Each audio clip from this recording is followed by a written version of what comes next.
ओम ओम शांति। ओम शांति जी। चलिए हम ओम शांति जी। ओम शांति। आज का दिन शुरू करते हैं। आज है तारीख 1 फरवरी और हम सब ने 8 जनवरी को एक टारगेट लिया था और वो है सतो प्रधानता को धारण करने का।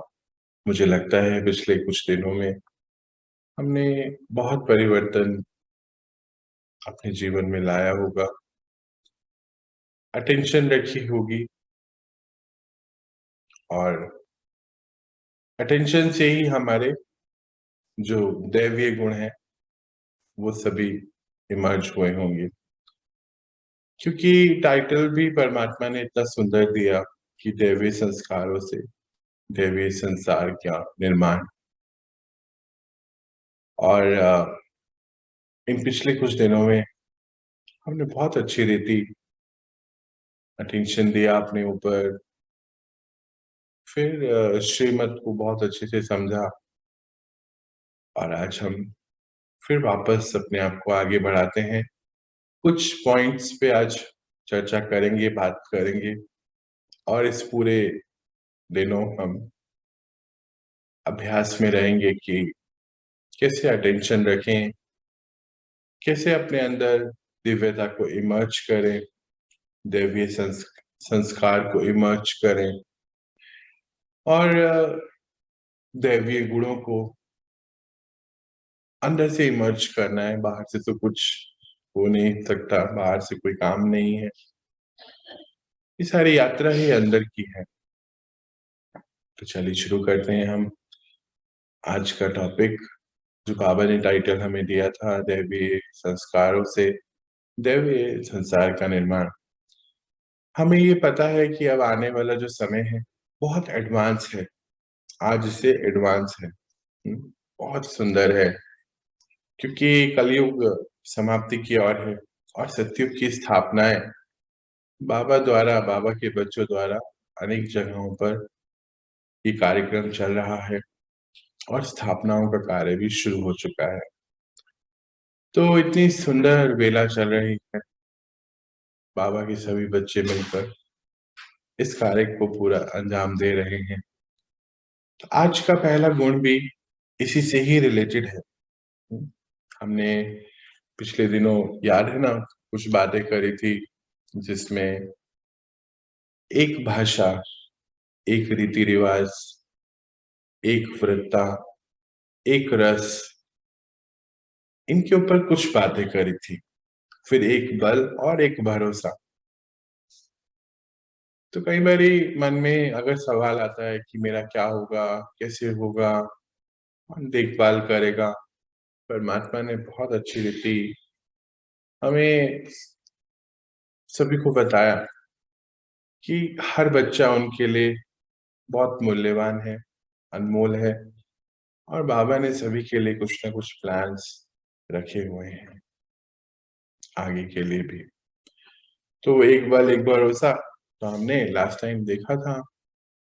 आज हम बढ़ते हैं आगे और पहला गुण लेते हैं आज का, जो हम अटेंशन भी रखेंगे, एकता। एकता का अर्थ ही है, बाबा ने बहुत सुंदर रीति बताया कि बच्चे, सतयुग में देवी देवताओं में, सभी पूरे समाज में एकता होती है, पर मन में ख्याल आता है कि ये एकता कैसे हो सकती है। सभी के ख्याल तो अलग होते हैं, सभी के तौर तरीके, सोच समझ सब अलग होता है। तो बाबा कहते हैं कि बच्चे ये तो भिन्नता है ना, हम सभी आत्माएं अलग हैं, यूनिक हैं, कोई भी एक जैसा नहीं है। पर सब यूनिक होते हुए भी, विचारों में भिन्नता होते हुए भी सब एक हैं, क्योंकि आगे आने वाला समय जो है बहुत सुंदर एकता का है। तो उसके लिए कैसे होगा?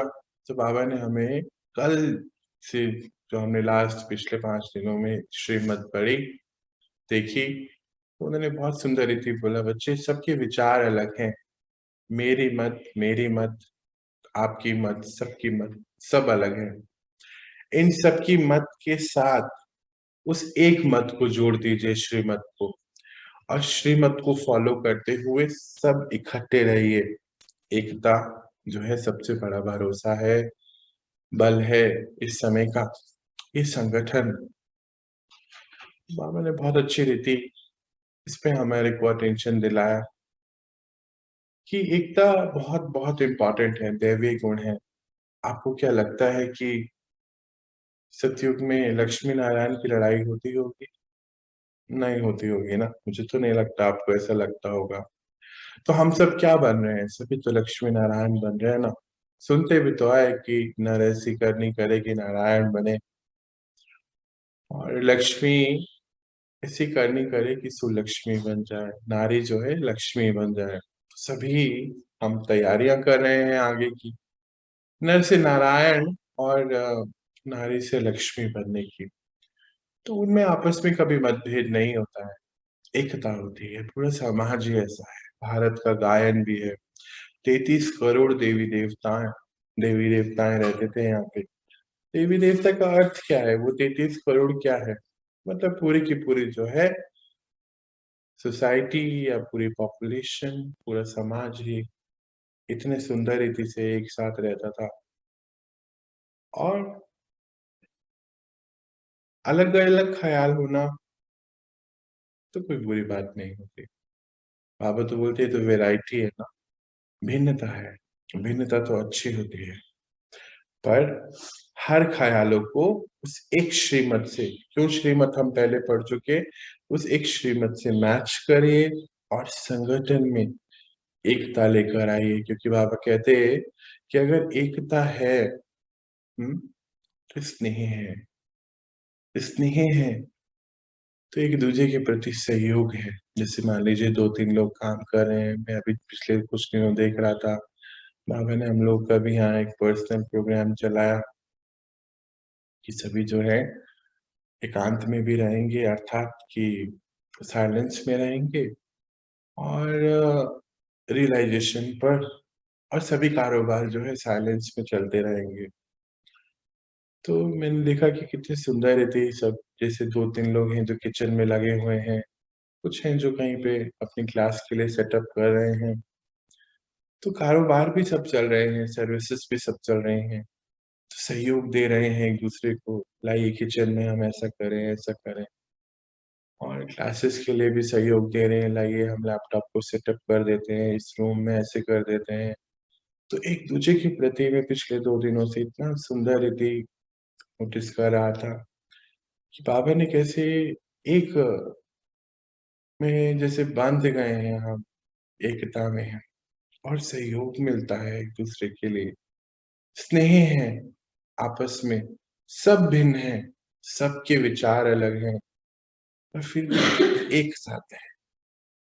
हाँ, और यही अभी हमारे जो सतयुग की तो जो कितना बड़ा गुण है कि सारा समाज एक जैसा है, एक भाषा है, एक मत है, एक राजा रानी है, एक राज्य है, एक धर्म है, और उसी के अंदर है ये एकता।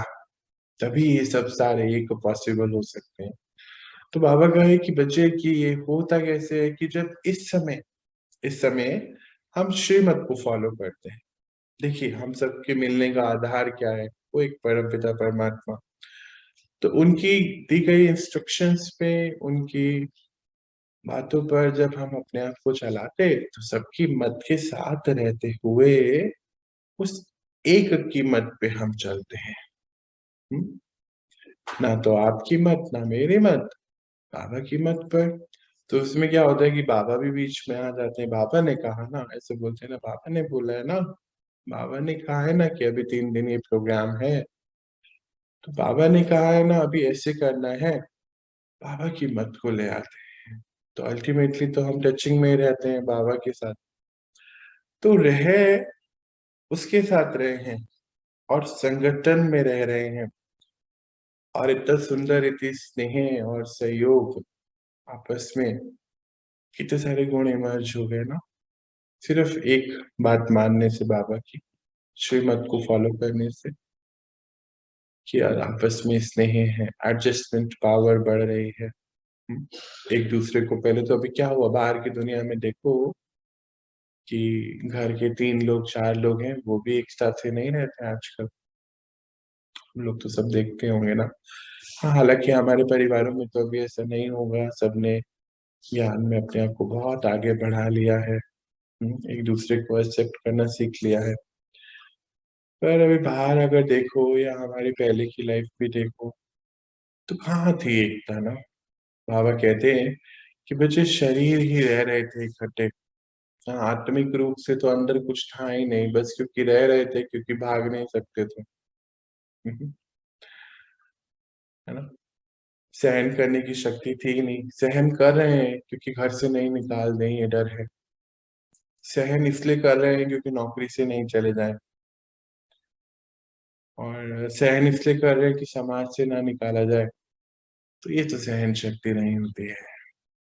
हम्म, इन दिनों हम सभी ने एकता को महसूस करा है। समय से एक दूसरे के लिए खड़े हो जाना, एक दूसरे का सहयोग बनना, किसी को हाथ से पकड़ के एक पत्थर को पार करा देना, किसी को कुछ घड़ी बैठकर मेडिटेशन करा देना, किसी के लिए 2 रोटी बना देना, किसी के लिए बर्तन धो देना। ये है एकता। आपस में एकजुट, एक रस, एक स्थिति, एकता। और आने वाला समय तो है एकता का ही है। तो बाबा ने हमें कुछ दिन पहले इतना सुंदर ये पाठ पढ़ाया एकता का, और बहुत उनका बहुत अटेंशन रहता है कि बच्चे एकता की तरफ ध्यान दीजिए, स्नेह आपस में बहुत होना चाहिए, और लंबे काल का अभ्यास चाहिए इसके लिए ना। क्योंकि देखा जाता है कि एक दूसरे के साथ रहते ना, तो स्नेह कहीं गुम सा हो जाए। क्योंकि अभी तो क्या हुआ कि कलयुग में आते आते ना, सभी तो एलॉय ज्यादा हो गया ना, तमो प्रधानता हो गई, तो बिल्कुल पत्थर जैसे हो गए थे। तो सबके साथ नहीं रह सकते, एडजस्ट नहीं कर सकते, ऐसे नहीं वैसे नहीं, मुझे ऐसा ऐसा। अभी तो हमारा क्या चल रहा है, बाबा ने बोला कितना समर्पण, बच्चे की चाय बनी है तो अगर मीठा कम है तो ठीक है, बस बाबा की याद में चाय बनी है तो बस पी रहे हैं। और नमक कम हो गया, तेज हो गया, जिसने भी जैसा बनाया स्वीकार कर लीजिए उसको, प्रसाद है। बाबा कहते टोली है। हाँ, वो भोग जो है बाबा को, बाबा ने स्वीकार कर लिया तो बच्चे आप नहीं खा सकते हैं क्या। इतनी सुंदर रीति जो है, जैसे हम लोग एक जैसे एक साथ रहते हैं, 12 13 जने या 11 जने, और आवाज ही नहीं आती बाहर। सब सुनते हैं, सोचते हैं कि इतने सारे लोग एक घर में रहते हैं और आवाज नहीं आती है, ऐसे कैसे करते हैं ये लोग। इसलिए ऐसा करते हैं क्योंकि वो एक ने हम सभी को एक जैसा बनाने की तैयारी कर रहा है। ये है एकता। तो ये गुण पे हम बहुत ध्यान देंगे, और क्या है, बीच बीच में अटेंशन दिलाएंगे। बाबा ने तो बोला है ना कि संगठन, छोटा संगठन, कल हम बात कर रहे थे ना, छोटा संगठन मतलब परिवार आपका, और फिर ये ईश्वरीय परिवार, और उसके बीच की कड़ी आप ही हैं। जब आप एकता में रहेंगे, एक विचार में रहेंगे, सबके साथ, विचार तो सबके अलग अलग हैं, पर बाबा की श्रीमत को फॉलो करते हुए वहां रहेंगे, तो कितना सुंदर ये समाज बन जाएगा। तो अटेंशन देंगे, आगे चलते हैं। तो बाबा ने बताया एकांत प्रिय। हाँ, एक तो हुई एकता, उससे पहले हमने एक भाषा, एक श्रीमत, ये सब कल लास्ट टाइम पढ़ा था। आज का पहला गुण एकता, और उसके बाद एकांत प्रिय। अब ये कैसे होगा, उस एक के अंत में खो जाना। हम्म? अच्छा, 2 तरीके के होते हैं ना एकांत। एक तो होता है बाहर का, और एक होता है अंदर से, एक की याद में। वो कैसे हो सकता है, जब हमारा मन और बुद्धि संघर्ष में ना हो। एकता भी तभी रह सकती है जब और मन और बुद्धि एक हो पहले। नहीं तो क्या होता है कि अंदर तो कुछ संघर्ष चल रहा है, चल रहा है, चल रहा है, फिर वो अंदर का संघर्ष ही बाहर आता है। बाहर नहीं होता कोई संघर्ष, अंदर से संघर्ष बाहर आता है। और फिर जब अंदर से संघर्ष बाहर आता है तो एकता भी खत्म होती है, स्नेह भी, सहयोग भी नहीं दे पाते। और अच्छा, इसका नेक्स्ट पॉइंट है एकाग्रता, वो भी खत्म हो जाती है। तो एकांत प्रिय जो है ना, एकता और एकाग्रता के बीच वाला पॉइंट है। और एकांत प्रिय आत्मा जो है सबकी प्रिय हो जाती है, कि प्रसन्न रहते हैं ना, अंदर ही प्रसन्न चित्त है, तो ऑटोमेटिकली एकाग्रता इमर्ज होती है। एकांत प्रिय होने के लिए पहले मन और बुद्धि की भी एकता जरूरी है, और दोनों एक दूसरे को सहयोग देवे, मन और बुद्धि आपस में, तभी तो। अगर संघर्ष खत्म होगा तो अंदर से एक की याद में रहना बहुत इजी हो जाएगा, सरल हो जाएगा। एकांत प्रिय का अर्थ क्या होता है कि हम उस एक के अंत में खो जाएं, मतलब हम अपने अनादि फॉर्म में आ जाएं। कहते भी तो है, तो अंत मति सुगति, अंत में तो उस अनादि फॉर्म में ही आना है। अनादि फॉर्म याद है ना, पॉइंट ऑफ लाइट, परम धाम में। तो हम सबको तो अब समय आ चुका है ना, वो जाना है। समय आ चुका है नहीं कि मैं कह रहा हूँ अभी जाना है, मतलब समय इन द सेंस कि अब जो है कल्पांत है, कल्पांत है। और कल्पांत होने पर ही परमपिता परमात्मा अवतरित होते हैं, हम सब बच्चों को घर लेके जाते हैं। और परम धाम में तो हम अनादि फॉर्म में रहते हैं, पॉइंट ऑफ लाइट। तो वो जो हम वहां रहते हैं, वो एकांत में रह के हमें यहाँ रहना है। हम्म? तो बाबा ने क्या दिया हमें, इतना सुंदर गिफ्ट दिया ना, उपहार दिया, और वो दिया ब्रह्मकुटी, सेंटर ऑफ फोरहेड। और इसको क्या कहते हैं बाबा, कि बच्चे बाबा के साथ ब्रह्मकुटी की कुटिया में बैठ जाइए, बाहर कहीं नहीं, कहीं पर भी हो। कितनी सुंदर ये बात है ना, any place, any time, anywhere. और हम बाबा के साथ अपनी प्रकृति की कुटिया में एक के अंत में खो जाए। अब खोना नहीं होता है, बाबा के साथ बैठना, बाबा के साथ कुछ बातें करना, उनसे कुछ पूछना, तो उससे क्या होता है, हमारा नेक्स्ट जो गुण है वो इमर्ज हो जाता है अपने आप, वो है एकाग्रता। तो जो एकांत प्रिय आत्मा है ना, इसका सबसे बड़ा पहला इंपॉर्टेंट पॉइंट है, ये होगा कैसे, कि मन और बुद्धि जो है एकता में आ जाए। ऐसा नहीं कि आप तो बैठे मेडिटेशन के लिए, एकांत में बैठने के लिए, और मन बोले कि नहीं जरा देखें तो बेटी के घर क्या चल रहा है। मन कहीं बोले कि नहीं बेटा ऐसा सोच रहा होगा, ऐसा हो गया। मन बोले कि नहीं देखो ना वो क्या कर रहा है, शर्म ही नहीं आती उसको तो। मन बोले कि नहीं नहीं अभी तो मुझे चाय पीनी है, बाद में मेडिटेशन करेंगे। बुद्धि बोलती है कि नहीं 10 मिनट तो बैठ सकते हैं अभी। मन बोलता है कि नहीं अभी तो ऑफिस में ऐसा हो गया था, और पता नहीं बॉस अब कल क्या कहेगा। तो यानी कि मन और बुद्धि की एकता नहीं है। और जहां मन और बुद्धि एक नहीं है, संघर्ष है, तो वो अंदर का संघर्ष बाहर की एकता को भी खत्म कर देता है। और अंदर का संघर्ष जो है, एकांत प्रिय तो हो ही नहीं सकता, अंदर का संघर्ष जो है एकाग्रता को भी खत्म कर देता है। तो आज हम क्या करेंगे, सबसे पहले जो अंदर संघर्ष अगर चलता है तो उसको लिख लेंगे कहीं। मान लीजिए 1-2 पॉइंट होंगे, मुझे लगता है अब तो ज्यादा पॉइंट हम सबके पास बचे नहीं है। बचे हैं क्या?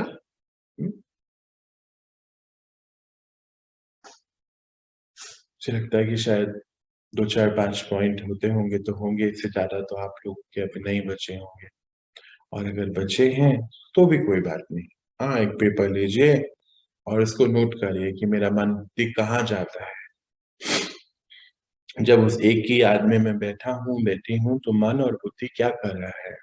बुद्धि तो बोलती है कि नहीं, आपको बैठना है, बैठना चाहिए। मन जो है इधर-उधर चले जाता है, कभी पाकिस्तान, तो कभी कहीं पर भी। तो उसको लिख लीजिए कहाँ जा रहा है मन। और फिर एक-एक संघर्ष को खत्म कीजिए। अच्छा, बहुत सारी ऐसी बातें होंगी जो ना बहुत पुरानी है, जिनका अभी कोई अस्तित्व भी नहीं है, पर फिर भी मन बोलता है, तो उसको सॉल्व करिए। कैसे सॉल्व करेंगे? ज्ञान के आधार पर। जैसे मान लीजिए कोई 10 साल पुरानी बात हो गई है, वो याद आ रही है। हुँ?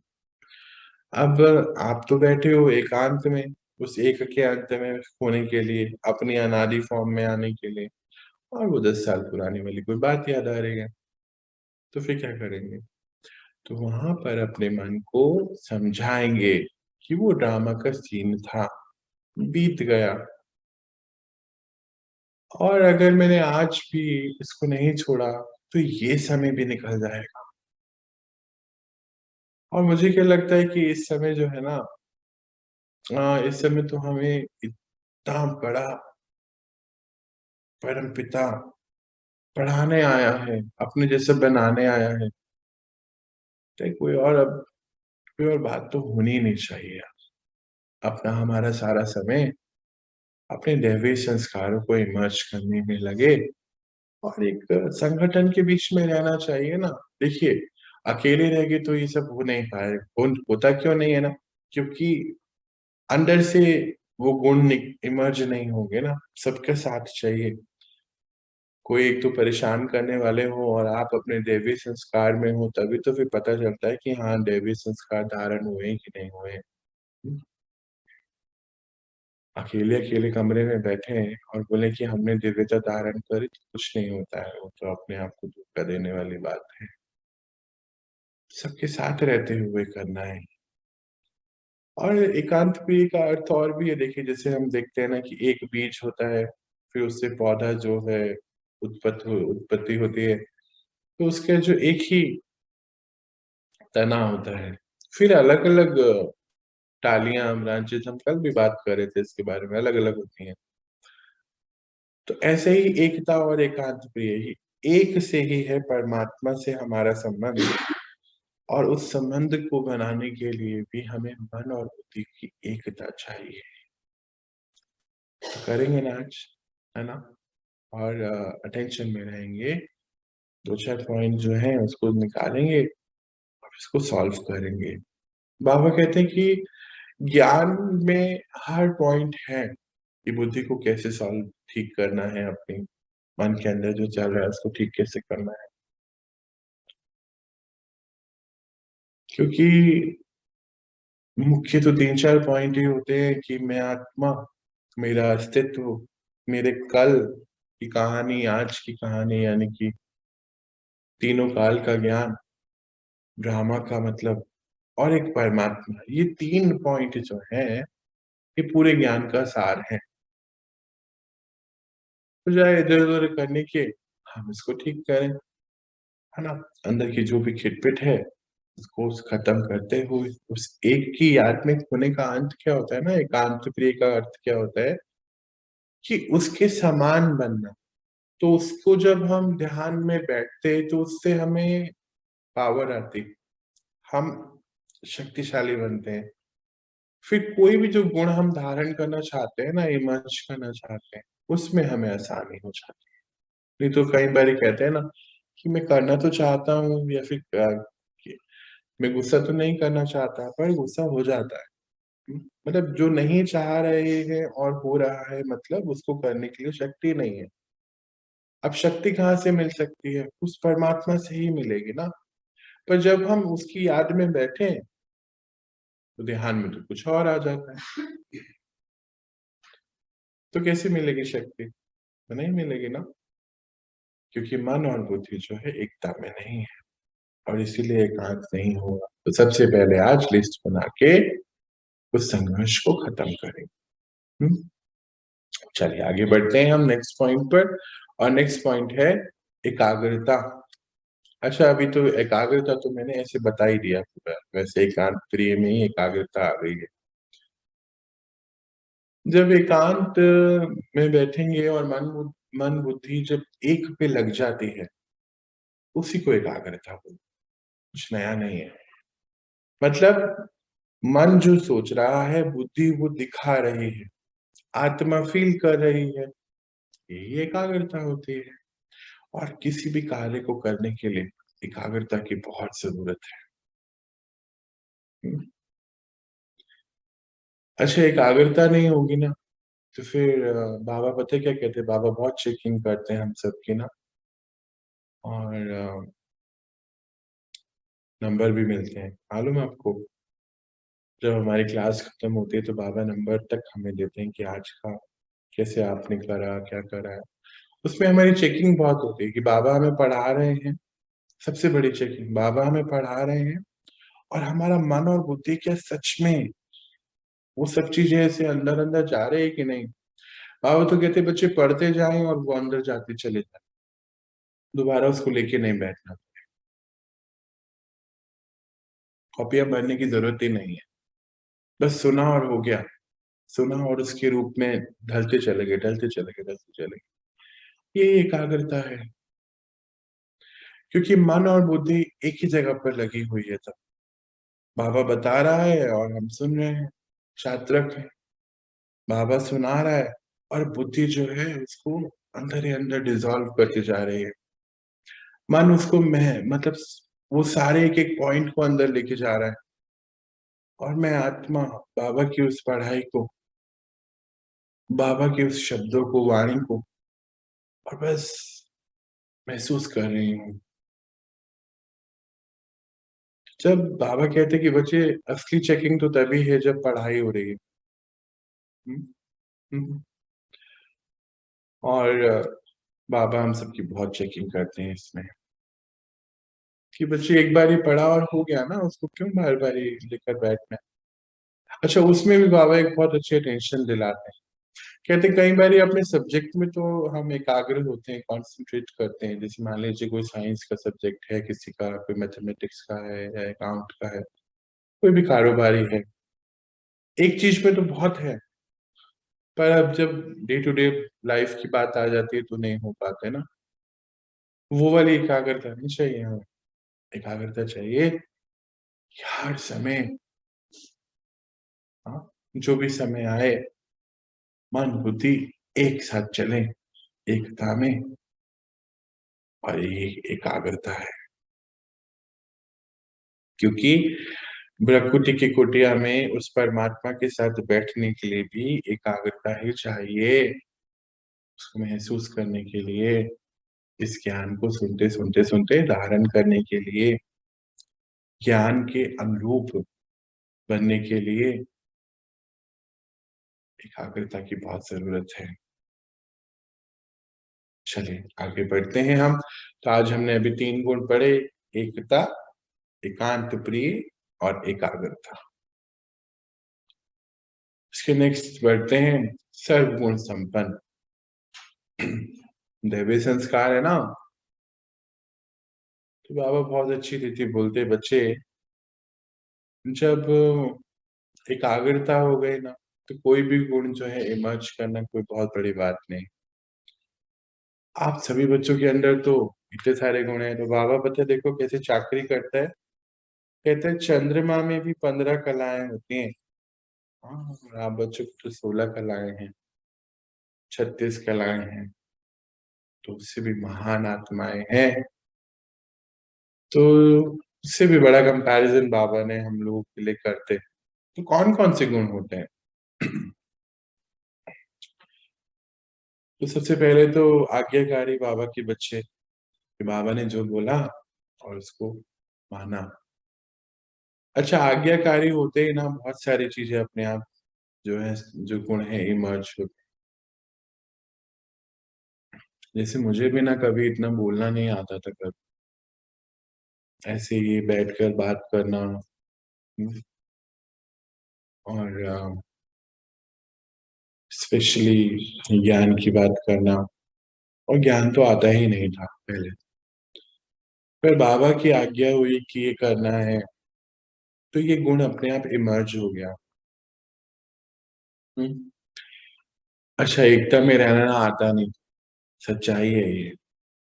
नहीं रह सकते थे एक दूसरे के साथ, उतनी एडजस्टमेंट पावर नहीं थी पहले ना।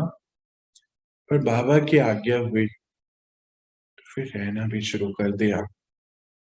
तो सबसे पहले जो सर्वगुण संपन्न जो बाबा बताते हैं ना, तो वो एक ही है कि हम बाबा की आज्ञा को, आज्ञा मानते ही बाबा हमसे इतना कुछ कराते हैं ना, मैं क्या बताऊं भी आपको ना। आप सबने भी बहुत चीजें महसूस करी होगी कि क्लास कराना, मेडिटेशन करना, ये हम सब नहीं जानते थे पहले। हाँ, खाना बनाना अलग अलग। अभी तो क्या है कि इस समय तो क्या है कि कोई 100, 200, 300 आदमियों का खाना भी बनाना है तो झट से बना सकते हैं। तो गुण इमर्ज हो गया ना। पहले तो कहाँ ऐसा हो सकता था। अच्छा, इकट्ठे भी रह सकते। एक छोटी सी जगह में कितने रहना पड़े तो रह सकते हैं। कम सामान में गुजारा कर सकते हैं, तो ये गुण हुआ ना। हम्म, रोते को हंसा सकते हैं, तो ये गुण हुआ। और मन में परमात्मा की ज्योति जगा सकते हैं, ये गुण हुआ। परमात्मा की वाइब्रेशन से जहां भी बैठे हैं उस जगह को स्वर्ग बना सकते हैं, ये गुण हुआ। ये सारे गुण हमारे इमर्ज होते हैं, क्योंकि बाबा ने आज्ञा दी पवित्र रहने की, तो पवित्रता एक गुण हो गया। अच्छा, पवित्रता एक गुण हो गया ना, तो उसका नेक्स्ट जो पॉइंट है ना, 16 कला संपूर्ण, ऑटोमेटिकली इमर्ज हो जाता है। अब हम कहते हैं कि सतयुग में ना बच्चे कोई ऑफिशियल डिग्री नहीं है। इंजीनियरिंग की महल बनने हैं तो कोई इंजीनियरिंग, कोई कंस्ट्रक्शन की डिग्री नहीं है। और कोई भी कारोबार आजकल तो हर चीज के लिए एक ऑफिशियल डिग्री है, पढ़ाई है। सतयुग में तो ये सब नहीं है, तो फिर कैसे होगा। तो वो आज जो हम अपने ये गुण इमर्ज कर रहे हैं, आज जो हम पवित्रता को धारण कर रहे हैं, तो कल कोई भी कारोबार करना कोई हमारे लिए कुछ भी नहीं है। क्यों? क्योंकि आत्मिक है, आत्मिक दृष्टि में है, बाबा से टचिंग होती है, सब कुछ हो सकता है ना। इतने बड़े बड़े महल जो अभी आप देखते हैं हमारे भारत में बने हुए हैं, किले बने हुए हैं, प्राचीन काल के मंदिर बने हुए हैं, तो क्या कोई ऑफिशियल डिग्री थी किसी के पास? कुछ भी नहीं, मशीन्स भी नहीं हुआ करती थी। तो भी देखिए कितने एक्यूरेट हैं, 2-2 हजार साल पुराने हैं, 500 साल पुराने हैं। अच्छा, कपड़े अभी पिछले दिनों मुझे क्या बाबा ने भी जब ये प्रोजेक्ट, अभी कुछ दिन पहले की बात है, शायद 6-7 दिन हो गए, बाबा ने ना ऐसे हमें ये बात पढ़ाई पूरी, एकता एकांत प्रिय और एकांत। तो मैं चिंतन कर रहा था कि इसको कैसे लेकर आऊं मैं, कैसे बताएं, कैसे बात करें इसके बारे में। उन्होंने तो क्या है, वो बहुत छोटे से रूप में हमें बहुत कुछ पढ़ा के चले जाते हैं। तो अभी कैसे करें हम इसको, कैसे करें? तो इन दिनों मुझे बहुत मौका मिला, मैंने 2-3 जगह देखा कि भारतीय सभ्यता तो इतनी महान और इतनी मतलब, बाबा कहते भारत तो हमेशा ही जो है ना बहुत ही उन्नत रहा है, और बहुत धनवान। भारत कभी गरीब नहीं हुआ बच्चे। ये तो अपने अपने कर्म है जो इस समय अंत में ये सब हो रहा है। भारत तो हमेशा संपूर्ण है, भरपूर है। और वाकई में इन दिनों मेरे को एक, मेरे सामने एक दो वीडियोस ऐसे आए कि बाहर देश में जो, सबको पता है कि हमारे भारत में कब्जा करा, ये सब हुआ, हमारे यहाँ का सामान कहीं कहीं लेके चले गए। तो मैंने देखा सोने का सिंहासन। हाँ, सोच सकते हैं क्या? सोने का सिंहासन, पूरा चेयर सोने की बनी है एक राजा की, दरबार पूरा सोने का है बना हुआ, किताबों के ऊपर सोने की जिल्तें चढ़ी हुई होती है ना, बाइंडिंग सोने की। और कपड़े तो ऐसे वहां दिखाए उन्होंने, जैसे बाबा भी बताते कि सोने और चांदी की तारे लगी हुई हैं, मतलब इतना इतना इतना सोने की चिड़िया, उसको ऐसे ही बोला जाता था। तो वो होता कैसे था? क्योंकि ना प्रकृति और मनुष्य आत्माओं की भी एकता थी। एकांत में रहने की वजह से ना, क्योंकि उसके अंत में रहने की वजह से प्रकृति भी साथ में आ गई थी। और क्योंकि पवित्रता का बल है, तो जहां पवित्रता है तो वहां प्रकृति के पांच तत्व है। तो बहुत संपूर्ण था दी, क्योंकि हम सब आत्माएं सर्वगुण संपन्न थे। जो आत्माएं संपन्न है, तो उनके पास प्रकृति के भी सारे ही मटेरियल जो है संपन्नता के लक्ष्य भी है, निशानियां भी हैं। तो बाबा जब हमें पढ़ा रहे थे तो ये सब बातें बहुत अच्छी सी निकली, और फिर सामने वो जो आया वीडियो देखा मैंने, कह रहे इतना कुछ हमारा भारत की सभ्यता तो इतनी महान कि उस टाइम के कपड़े, अभी तो 500-700 साल पुरानी बात हो रही है, ज्यादा आगे तो हम गए नहीं है। 1200 साल तक भी मैं देख रहा था। और सोने चांदी की पूरी कटलरी, चम्मच, करछियां, हाँ सोने की। मुझे लगता है कि शायद वो ढूंढते थे सोने का क्या बनाए, अभी ये तो नहीं है हमारे पास, इसको भी सोने का बनाओ। हम्म कितनी चीजें जो है, क्योंकि आत्मा इतनी स्ट्रांग है, पावरफुल है, और एकता में है पंच तत्वों के साथ भी। तो सारी चीज तो पंच तत्वों से ही मिल रही है ना। तो संपन्न अंदर से होने की वजह से बाहर से संपन्नता थी। हम्म? अभी जी क्या हुआ, अंदर से खाली हो गए। हाँ जी, हेलो। हाँ जी। जी भैया, जो आप कह रहे हैं वो तो सच है। 1250 साल अगर पीछे केवल चले जाए ना, आज की डेट से केवल इतिहास के रूप में भी अगर हम देखते हैं, तो ये तो मैंने आध्यात्मिक बातें हो रही हैं। जो हम लोग कहते हैं कि 5000 साल है, लेकिन अगर कालखंड के हिसाब से भी अभी देखा जाए, केवल 1250 साल पीछे अगर हम जाते हैं, 670 की ईस्वी के आसपास, तो उस वक्त में वो गुप्ताज का था हम्म, पीरियड हमारे टाइम में। तो हम्म, हमारे भारत में जब गुप्ताज का जो काल रहा है, उसको वैसे भी गोल्डन एरा कहते हैं। हम्म, इट मीन्स कि वो उस वक्त की जो भी सोल्स थी, जो लोग थे हमारे प्रिविलेंट थे हमारे इंडिया में, वो लोग सारे के सारे इतने बौद्धिक रूप से संपन्न थे, हम्म। आर्थिक रूप से भी संपन्न थे, और सामाजिक मतलब जो है ना, एक बहुत ही बैलेंस अच्छा था। ये बैलेंस मैंने बहुत अच्छा था। हाँ, ये एक मैंने है, ये तो 1250 साल पहले, ज्यादा नहीं, हम्म, इतने पीछे जाने पे मतलब मिलता है इसका। बिल्कुल बिल्कुल। और मैं तो देख रहा था उसको, तो मुझे लगा कि इतना इतना संपन्न समाज हुआ करता था, तो कभी सोचा भी नहीं था। तो बाबा तो जो मतलब जो बता रहे हैं, तो वो एक एक चीज कितनी मतलब, वो तो बोलते कि ऐसा होगा सतयुग में, ये चीजें होंगी। तो मतलब बहुत ही अच्छा मुझे लगा, और मैंने देखा लाइव वो सब फोटोग्राफ्स देखे, सब चीजें देखी कि इतना संपन्न। तब बाबा बोलते बच्चे, क्योंकि अंदर से आत्माएं सर्वगुण संपन्न थी और एकता में रहती थी, तो पंच तत्वों के साथ भी एकता थी, क्योंकि अंदर से संपन्न होने की वजह से बाहर की संपन्नता थी। जैसे अभी बात हो रही थी ना कि अंदर का संघर्ष जो है बाहर आता है। मान लीजिए अंदर जो संघर्ष है वो ग्रुप में फिर बाहर आएगा ना, एकता तो नहीं रह सकती, संगठन में आएगा। ऐसे ही अंदर की संपन्नता ही बाहर की संपन्नता दिलाती है। तो हमें इस बात का बहुत ध्यान देना है कि कैसे देना है, अटेंशन कैसे देनी है। मान लीजिए एक हमें कुछ काम करने को मिला, कुछ भी, मान लीजिए आप अपने ऑफिस में हैं या घर में 4 लोग के लिए खाना बना रहे हैं, आप उस काम को कितनी बेहतरी से कर रहे हैं, ये ही सर्वगुण संपन्न की निशानी है। क्योंकि समय ने वो काम आपको दिया है, उसके लिए ये नहीं सोचा कि मैं उसके लिए कर रहा हूँ या उसके लिए कर रहा हूँ।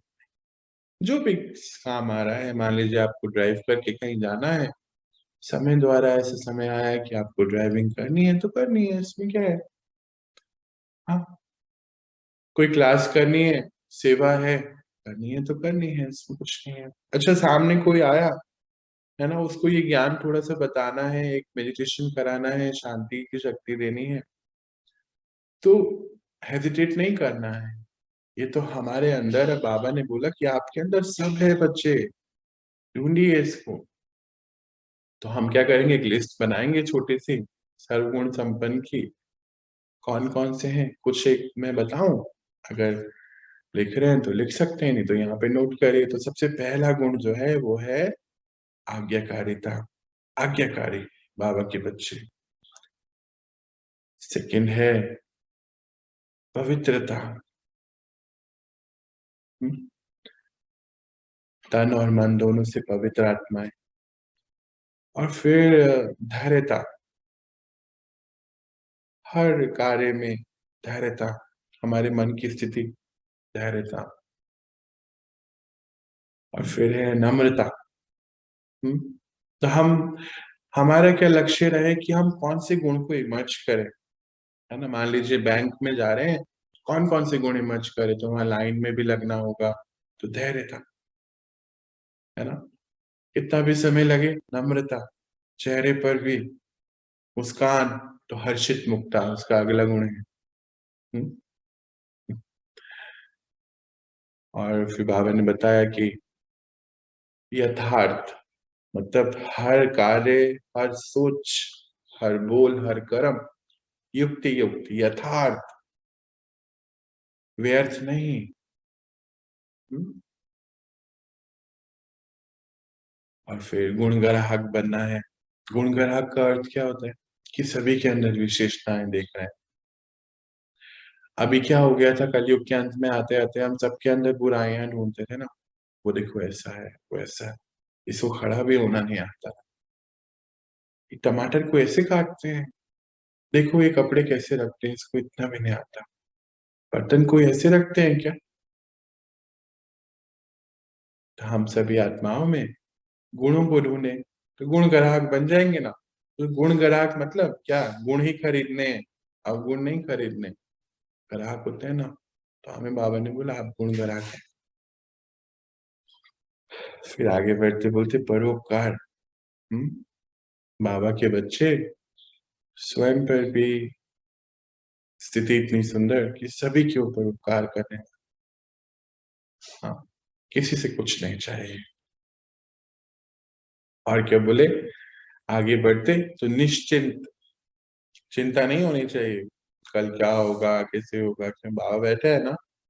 बोलते मेरा काम है, आप करिए बस, आज्ञाकारी बनिए, मैं हूं ना, देख लूंगा, आप चिंता नहीं करिए। फिर उसके आगे बढ़ते स्वच्छता, हमारे मन की भी स्वच्छता, क्योंकि पवित्रता धारण कर ली। और फिर बाहर तो ऑटोमेटिकली हो जाएगा ना। हाँ, जब अंदर अगर पवित्र रहे ना, तो फिर बाहर कमरा साफ करना, घर गार्डन साफ करना, किचन साफ करना, ये कोई कहने की बातें नहीं है, वो तो ऑटोमेशन में हो जाता है, अपने आप ही अरेंज रखते हैं। क्योंकि अंदर की अगर स्वच्छता नहीं होती ना, तो फिर बाहर नहीं होती। अच्छा, बाहर जो मर्जी करो फिर अंदर नहीं हुई, अंदर से ही बाहर आती है स्वच्छता, संतुष्टि। हम्म। हम अंदर से अगर संतुष्ट रहे तो पंच तत्व भी संतुष्ट हैं हमसे, प्रकृति संतुष्ट, हम संतुष्ट, कोई भी हमसे मिले तो उसको संतुष्टता दे सकते हैं। ये बहुत बड़ा गुण है, सहयोग। हम्म। सबसे पहले तो स्वयं को सहयोग, क्योंकि आज सहयोग है कहाँ, सोने जाते हैं तो नींद नहीं आती है, और दिन भर नींद आती है, तो सहयोग है नहीं ना। मान लीजिए आपको कोई क्लास अटेंड करनी है, अभी भी देखो आप में से बहुत सारे लोग को नींद आ रही है ना, सच्ची बोलो, ऐसे ऐसे ऐसे ऐसे कर रहे हैं, सहयोग नहीं है ना। बुद्धि कहती है क्लास करो, मन कहते है जरा 2 मिनट सो जाओ, तो सहयोग है नहीं। सोचो अपने आप को सहयोग नहीं दे पा रहे, अभी तो वहां बाबा तो बोलते सबको सहयोग देना है, प्रकृति को भी सहयोग देना है, तो करेक्शन। फिर आगे बढ़ते तो है साहस, करेज। कोई भी परिस्थिति आ जाए, मैं शक्तिशाली आत्मा। हाँ, साहस होना बहुत इंपॉर्टेंट है। फिर अगर हम आगे बढ़ते तो न्यारापन, डिटैच, हर परिस्थिति, हर आत्मा से डिटैच। फिर है दृढ़ता, जो भी सोच लिया करना है तो बिल्कुल करना ही है। और फिर है अनुशासन, नियम से रहना, आत्मिक नियम है। हाँ, इसके आगे का गुण देखें तो सरलता, 36 गुण हम देख रहे हैं ना, सर्वगुण संपन्न बनना है। सरलता, सरल स्वभाव, है ना, गो विद फ्लो बोलते बाबा। फिर क्या आगे बढ़े, निरअहकार, निरअहकारी, इसको अहंकार ना हो, क्योंकि इतने सारे गुण है ना, फिर गुणों का अहंकार नहीं होना चाहिए। अरे मेरे पास तो देखो इतना कुछ ना, बिल्कुल नहीं, नॉट अलाउड। बाबा के बच्चों के अंदर अहंकार ऐसा हो ही नहीं सकता। हम्म। फिर है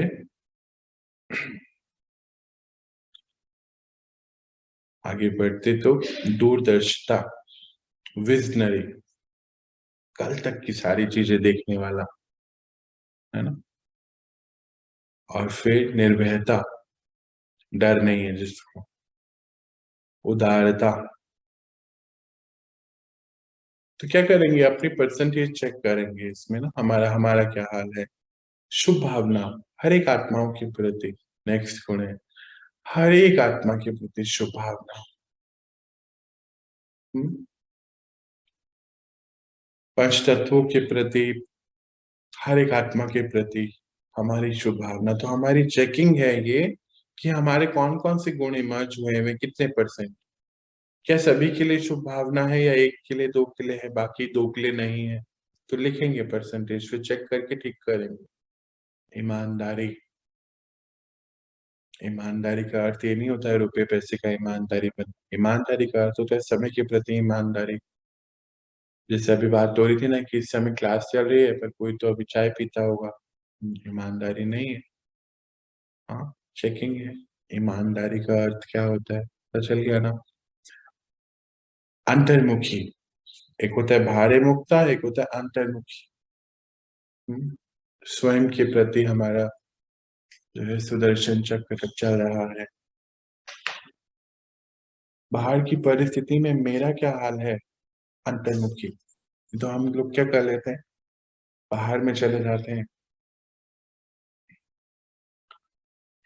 फिर है हल्कापन, सदा लाइट रहना और सबको लाइट करना। गंभीरता, उसका नेक्स्ट पॉइंट, चेहरे पर एक हर्षित मुक्ता भी, और गंभीरता मतलब हमारे सोच समझ में, रहम दिल उसके बाद। फिर सहनशीलता, सहनशीलता, हाँ,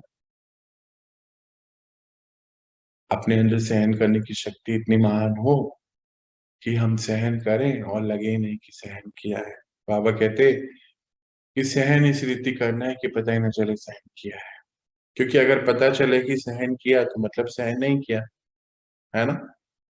कई बार बोले थे ना, देखो मैंने तुम्हारे लिए इतना सहन किया, ये करो वो करो, और तुम तो आके बस ऐसे चिल्लाते रहता हो या चिल्लाते रहती हो। तो फिर वो सहन शक्ति थोड़ी हुई। सहन करने का अर्थ है जो भी करो मैंने सहन कर लिया, इस लेवल तक जाना है। आगे बढ़ते, फिर है श्रेष्ठता, हर कर्म हर समय श्रेष्ठ को ही चुनना, मन की स्थिति को श्रेष्ठ चुनना। आत्मविश्वास,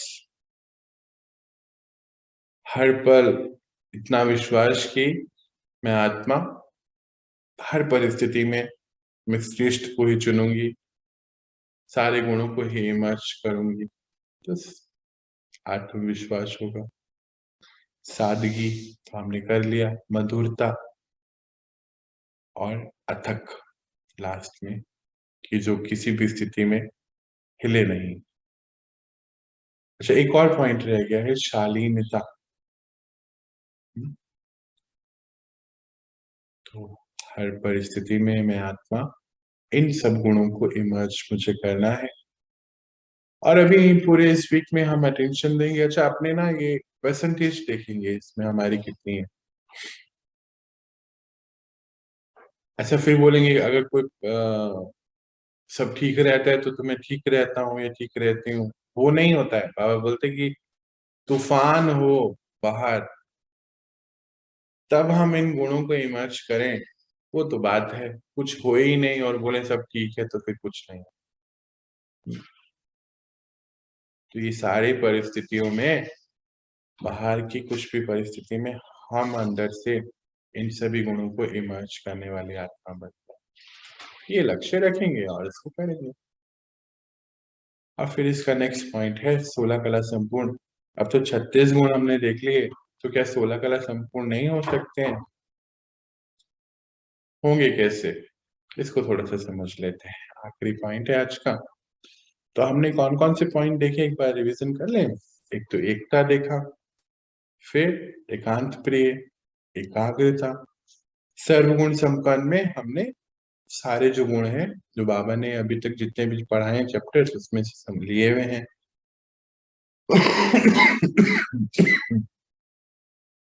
सारे गुणों को एक लिस्ट में लिया है हम, है ना। तो गुण के बारे में बात हो गई। तो जो मुख्य पॉइंट है एकता, एकाग्रता, सॉरी एकता, एकांत प्रिय, एकाग्रता, सर्वगुण संपन्न, ये 4 पॉइंट। और 5वां पॉइंट है आज का 16 कला संपूर्ण। और सर्वगुण संपन्न के हमारे ये सब पॉइंट हैं जो अभी हमने ले लिए हैं। अभी हम इसकी चेकिंग करेंगे और इमर्ज करेंगे अपने अंदर से। तो जो 16 कला संपूर्ण की बात हो रही है यहाँ पर, वो कैसे होगा? जैसे बाबा ने कहा कि कोई ऑफिशियल डिग्री तो नहीं है अब आगे जाके ना, कोई इंजीनियरिंग की या आईएएस ऑफिसर की, ये सब तो है नहीं। तो सब काम तो सारे होने, अभी देखो ना, सब महल भी बनेंगे, सभी चीजें होंगी, पूरा समाज है। और आज से एडवांस है, एडवांस टेक्नोलॉजी है, सोलर टेक्नोलॉजी पे बहुत चीजें होंगी। हाँ, और सूक्ष्मता का ज्ञान होगा। और बाबा कहते ढेरों ढेरों जहाज होंगे, महल इतने बड़े बड़े होंगे कि पता नहीं कितने कितने बड़े बता रहे थे बाबा। सोच रहा था तो पहले तो मुझे वंडर ही लगा, इतना बड़ा महल क्या करेंगे, खाली 4 लोग रहने के लिए इतना बड़ा महल क्यों, क्या जरूरत है। तब पता चला कि घर के अंदर ही एयरपोर्ट होगा, क्योंकि हर काम के लिए तो छोटे बड़े कितने ढेरों जहाज हैं बाबा। तो फिर यानी कि साइंस एंड टेक्नोलॉजी का डिपार्टमेंट भी होगा सतयुग में। और सब कुछ बहुत अच्छी रीति होगा, और बहुत हल्का होगा, लाइट होगा, सब कुछ होगा। पढ़ाई होगी नहीं तो ये सब कैसे होगा? तब बाबा ने एक बहुत सुंदर पॉइंट बताया। जैसे अभी हम बात कर रहे थे ना कि इतने पुराने किले, 2000 साल पुराने मंदिर आज भी कितने सुंदर बने हुए हैं। ना तो मशीनें हुआ करती थी, और ना कोई ऑफिशियल पढ़ाई थी, तो ये क्यों होता था? तब बाबा ने बताया कि बच्चे, जो आज आप पवित्रता धारण कर रहे हैं ना, आज आप सोल कॉन्शियसनेस स्थिति में रह रहे हैं, आज एकाग्रता को बना रहे हैं, आज शत्रु प्रधान बन रहे हैं, तो कल जो है ना, कुछ भी कार्य जो करना होगा ना, तो कुछ भी असंभव नहीं है, मुश्किल नहीं है, उसके लिए कोई पढ़ाई की जरूरत नहीं है। क्योंकि ना, मन बुद्धि तो सत्व प्रधान हो गए, मन बुद्धि एकाग्र हो गए, तो परमात्मा की टचिंग से ही सारे कारोबार हो जाते हैं। बहुत सुंदर ये पॉइंट मुझे लगा कि जो आज की हम पवित्रता धारण कर रहे हैं, वो हमारी पढ़ाई है कल के लिए। हम्म, कि कल कुछ बोझा नहीं है। अभी की दुनिया कैसी हो गई, बोझे वाली हो गई ना। बच्चों की बैग देखो तो बिल्कुल ऐसे लगता है वो। आज तो चलो अभी घर में है फिलहाल, पर देखते हैं ना कितना दुखी होता है ना। हम लोग के टाइम में भी, आप मेरे मेरे टाइम में भी इतने मोटे बैग नहीं हुआ करते थे। और अब तो छोटे छोटे बच्चों के ऊपर बहुत बोझा आ गया। आगे ये बोझ अब खत्म होने वाला है, एंजॉय करें। अब तो आगे ना स्कूल कॉलेज है, ना डॉक्टर्स हैं, ना ही हॉस्पिटल है, ना ही पुलिस वाले हैं, ना ही कोर्ट है। क्योंकि अब सतयुग आने वाला है, आज से एडवांस और बहुत सुंदर। तो ये जो 16 कला संपूर्ण है, बात हो रही है, वो सारी ही कलाएं इमर्ज हो जाएंगी जब हम आज की पवित्रता को धारण करेंगे, आज के जो गुण हैं उनको इमर्ज करेंगे। तो कल कुछ भी जो है इजी हो जाएगा। गाना गाना, गाना बजाना, ये सब पहले कोई क्वालिफिकेशन थोड़ी हुआ करती थी इसकी।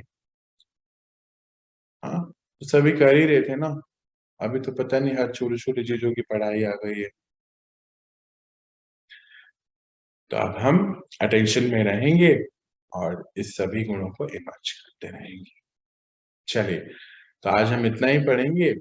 छोटा सा मेडिटेशन करें। कुछ पूछना है तो पूछ सकते हैं, कुछ कहना है बताना है तो बता सकते हैं। कुछ नहीं बताना। भैया, हाँ जी। एकाग्रता, हाँ। एकाग्रता और पवित्रता हाँ जी। और 16 कला ये बताओ ना आप एक बार 5 पॉइंट। मैं एक बार बताता हूँ। हाँ, बताता हूँ। पहला पॉइंट है एकता। जी। हाँ? फिर है एकांत प्रिय, यानी कि एक के अंत में हम चले जाए। और फिर है एकाग्रता, तो 3 पॉइंट हो गए। फिर हम्म। चौथा है सर्वगुण संपन्न।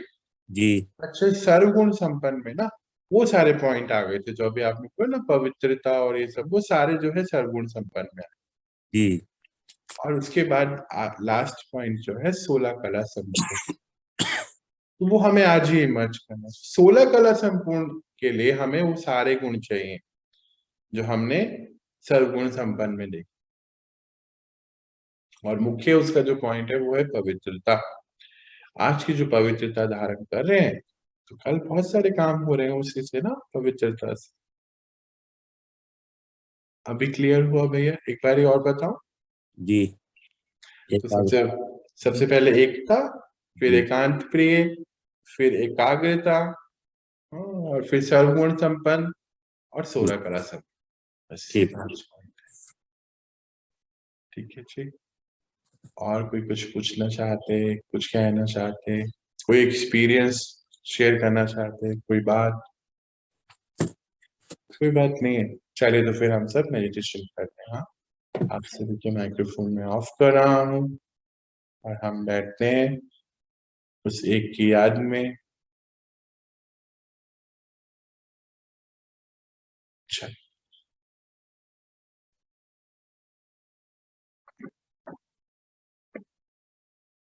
आ जाए अपनी स्थिति में।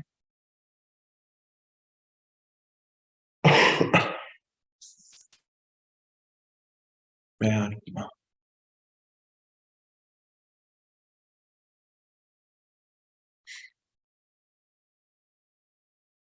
महसूस करें अपनी स्थिति को,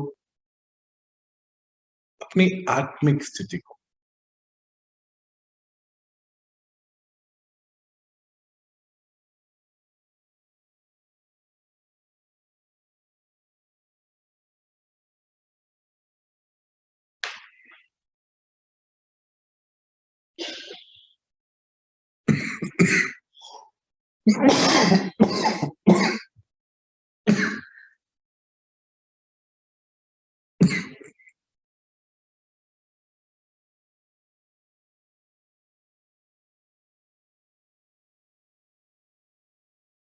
और बाबा ने जो हमें आज पॉइंट्स दिए,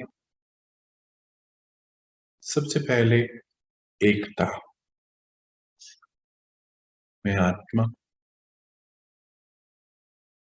आज से अपने मन और बुद्धि को एकता में लेके आना है।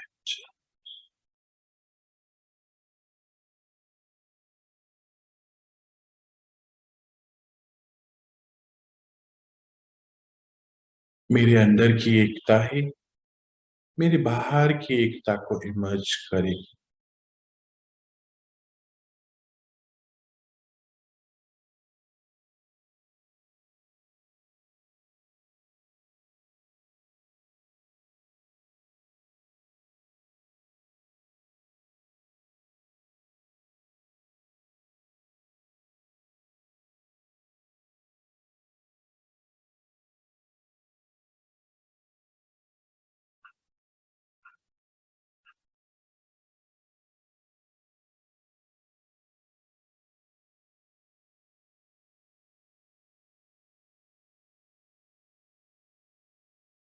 मैं आत्मा सदा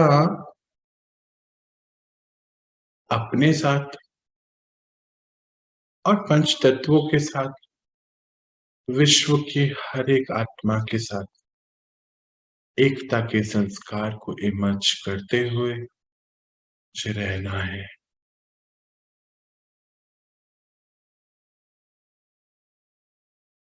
सब अलग हैं, सबके सोच, तौर तरीके सब अलग हैं, और यही भिन्नता ही हम सबकी एकता का आधार है।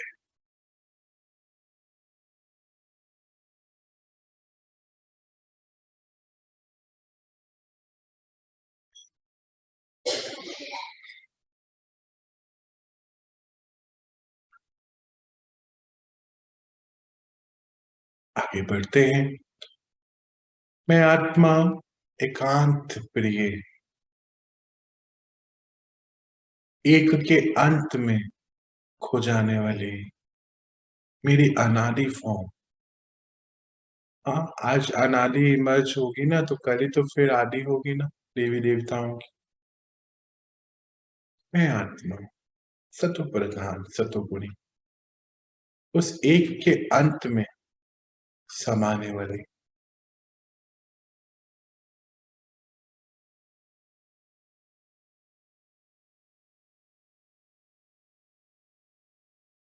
एकांत प्रिय, तो यानी कि सबके प्रिय।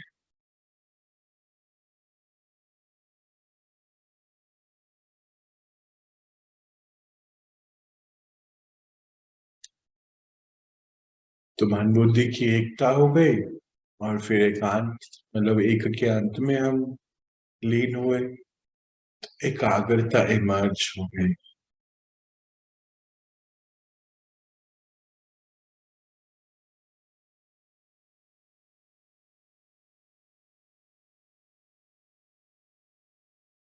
तो मेरे हर कार्य प्रति एकाग्रता, हर एक के प्रति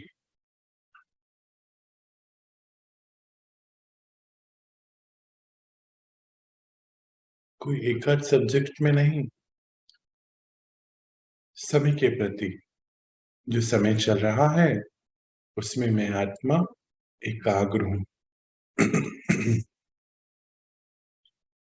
और इस एकाग्रता के गुण से ही हम सर्व गुण संपन्न बन जाएंगे। तो हमेशा हमारे गुण ही इमर्ज होने चाहिए, कोई भी परिस्थिति हो जाए। ऐसा टेंशन लेंगे आज हम,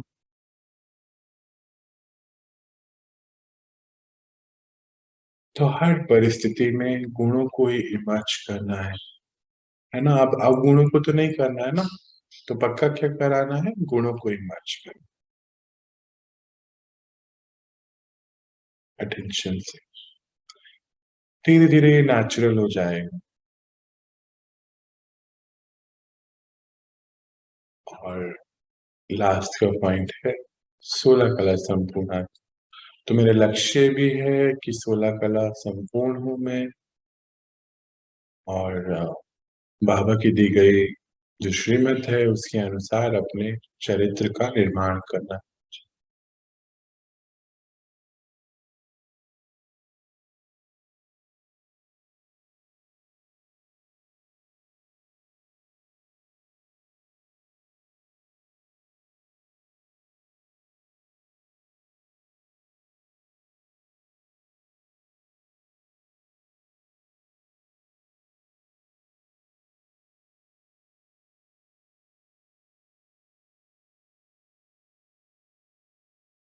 तो ये दृढ़ संकल्प लेते हुए कि आने वाले दिनों में मेरा इन सब पॉइंट्स पे अटेंशन रहेगा, सारे ही गुणों को इमर्ज करना मेरा अभी सबसे बड़ी रिस्पॉन्सिबिलिटी है। और ये सब करते हुए एकता में रहना है, एकांत प्रिय रहना है, और एकाग्रता से इन सबको इमर्ज करना है। ये दृढ़ संकल्प लेते हुए हम लौटते हैं अपनी नॉर्मल स्थिति। शांति।